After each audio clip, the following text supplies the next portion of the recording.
अगर आप यह महसूस करते हैं कि मेरा अस्तित्व है, तो खुद से कभी यह सवाल आपने ज़रूर पूछा होगा कि मरने के बाद व्यक्ति या आत्मा को कब मिलता है दूसरा जन्म या फिर दूसरा शरीर।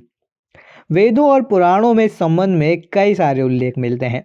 वेदों के तत्व ज्ञान को उपनिषद या वेदांत कहते हैं और गीता उपनिषदों का सारत्व है। नमस्कार दोस्तों और स्वागत है आप सभी का हमारे चैनल द दैविक गुरु पर। दोस्तों, अगला जन्म मिलने को लेकर हमें अलग अलग प्रकार की बातें सुनने को मिलती हैं, लेकिन इस बारे में उपनिषद कहते हैं कि अधिकतर मौक़ों पर ही तत्क्षण ही दूसरा शरीर मिल जाता है, फिर वह शरीर मनुष्य का हो या किसी अन्य प्राणी का।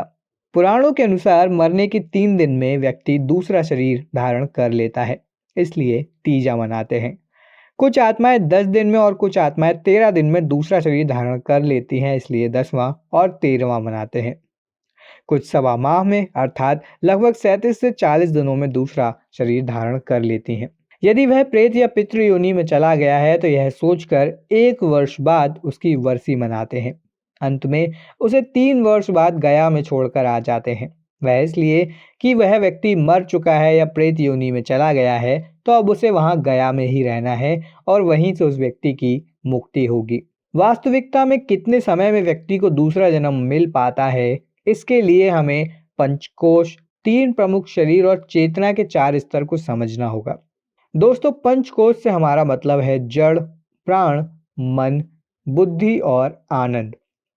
आपको अपने शरीर की स्थिति का ज्ञान है, इसे जड़ जगत का हिस्सा माना जाता है, यानी कि जो दिखाई दे रहा है और जो ठोस है।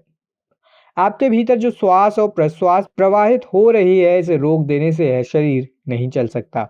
इसे ही प्राण कहते हैं। शरीर और प्राण के ऊपर मन है।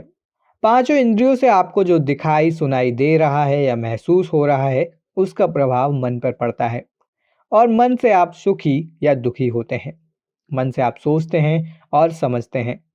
दोस्तों, चेतना के 4 स्तर बताए गए हैं: जागृत, स्वप्न, सुषुप्ति और तुरीय। छांदोग्य उपनिषद के अनुसार दोस्तों, व्यक्ति के होश के 4 स्तर होते हैं। पहले 3 प्राकृतिक रूप से प्राप्त होते हैं, यानी कि जन्म से ही व्यक्ति को यह स्तर प्राप्त होते हैं: जागृत, स्वप्न और सुषुप्ति। चौथा स्तर प्रयासों से प्राप्त होता है, जिसे तुरीय अवस्था कहते हैं। आप इन 3 के अलावा किसी अन्य तरह के अनुभव को नहीं जानते, इसी में जीते और मरते हैं। इसके बाद आते हैं 3 प्रमुख शरीर, जिनमें शामिल होते हैं स्थूल, सूक्ष्म और कारण। मुख्यतः दोस्तों 3 तरह के शरीर होते हैं, जिनमें शामिल होते हैं स्थूल, सूक्ष्म और कारण। व्यक्ति जब मरता है तो स्थूल शरीर छोड़कर पूर्णतः सूक्ष्म में ही विराजमान हो जाता है। ऐसा शरीर जो उसे दिखाई तो नहीं देता लेकिन महसूस होता है। सूक्ष्म शरीर का क्षय हो सकता है, लेकिन आत्मा बीज रूपी कारण शरीर में विद्यमान रहती है। यह कारण शरीर लेकर ही आत्मा नया जन्म धारण करती है, जिसमें अगले पिछले सभी जन्म संरक्षित रहते हैं। मरने के उपरांत नया जन्म मिलने से पूर्व जीवधारी को कुछ समय सूक्ष्म शरीरों में रहना पड़ता है। उनमें से जो अशांत होते हैं, उन्हें पितृ प्रकृति का निष्प्रह, उदार चेता, सहज सेवा, सहायता में रुचि लेते हुए देखा गया है। मरने के बाद की थकान दूर करने के उपरांत संचित संस्कारों के अनुरूप उन्हें धारण करने के लिए उपयुक्त वातावरण तलाशना पड़ता है। इसके लिए प्रतीक्षा करनी पड़ती है। वह समय भी सूक्ष्म शरीर में रहते हुए ही व्यतीत करना पड़ता है। ऐसी आत्माएं अपने मित्रों, शत्रुओं, परिवारजनों एवं परिचितों के मध्य ही अपने अस्तित्व का परिचय देती रहती हैं। वहीं प्रेतों की अशांति संबंध लोगों को भी यह हैरान करती हैं। दोस्तों, पितृ वे होते हैं जिनका जीवन सज्जनता के सतोगुणी वातावरण में बीता होता है। वे स्वभावतः सेवा व सहायता में रुचि लेते हैं। उनकी सीमित शक्ति अपनों परायों को यथासंभव सहायता पहुंचाती रहती है। इसके लिए विशेष अनुरोध नहीं करना पड़ता। बृहन्नदारक के उपनिषद में मृत्यु व अन्य शरीर धारण करने का वर्णन मिलता है। वर्तमान शरीर को छोड़कर अन्य शरीर प्राप्ति में कितना समय लगता है, इस विषय में उपनिषद कहते हैं कि कभी कभी तो बहुत ही कम समय लगता है, जिसकी कल्पना भी नहीं की जा सकती।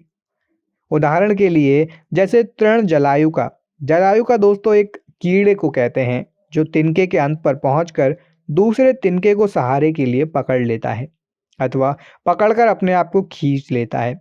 इसी प्रकार यह आत्मा इस शरीर रूपी तिनके को परे फेंक कर अविद्या को दूर कर दूसरे शरीर रूपी तिनके का सहारा लेकर अपने को खींच लेती है। उपनिषद के अनुसार मृत्यु के बाद दूसरा शरीर प्राप्त होने में इतना ही समय लगता है जितना कि एक कीड़े को एक तिनके से दूसरे तिनके पर जाने में लगता है। यानी कि शरीर प्राप्त होने में कुछ ही क्षण लगते हैं। कुछ ही क्षणों में आत्मा दूसरे शरीर में प्रवेश कर जाती है। हालांकि यह व्यक्ति के चित्त की दशा पर निर्भर करता है कि उसे किस तरह का जन्म मिलेगा और जन्म के बाद उसका अगला जीवन कैसा होगा। आशा करते हैं दोस्तों आपको यह वीडियो ज्ञानवर्धक लगा होगा। ऐसे ही और भी वीडियोस को देखने के लिए हमारे चैनल द दैविक गुरु को सब्सक्राइब करना ना भूलें। धन्यवाद।